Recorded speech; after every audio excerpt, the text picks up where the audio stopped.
पुढची बातमी. बीडच्या मस्साजोगचे सरपंच संतोष देशमुख यांच्या हत्येच्या निषेधासाठी जालन्यामध्ये आज जन आक्रोश मोर्चा काढण्यात आला. यावेळी मराठा आंदोलक मनोज जरांगे पाटील, ज्योती मेटे, देशमुख कुटुंबीय आणि मोठ्या प्रमाणात मोर्चेकऱ्यांचा सहभाग होता. आम्ही आता मागे हटणार नाही अशी भूमिका देशमुख कुटुंबियांनी घेतली आहे. फरार आरोपी कृष्णा आंधळेला लवकरात लवकर अटक करावी अशी मागणी सुद्धा त्यांनी केली.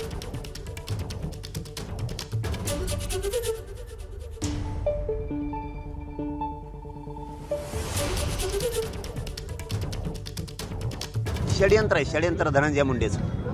त्याला वाचवण्यासाठी त्याचं हे षडयंत्र आहे आणि त्यांनी हे ओबीसीचं पांघरून घेऊ नये, स्वतः पाप करायचं आणि ओबीसीच्या मतानं झाकवायचं हे चांगलं नाही. ही रूढ पडल ते लोक उठवायलाय.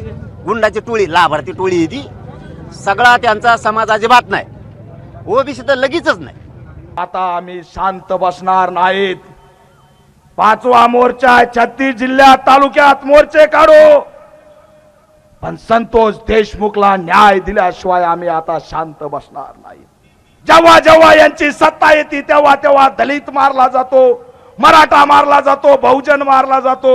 इथल्या 18 पगड जातीला या ठिकाणी मारण्यात येतं. पंकजाताई मुंडे, मला तुमच्याकडून ही अपेक्षा नव्हती. आम्हाला सांगितलंय नाव घेऊ नका, पण नाव घेतल्याशिवाय आता पर्याय नाही. एबीपी माझा, उघडा डोळे बघा नीट.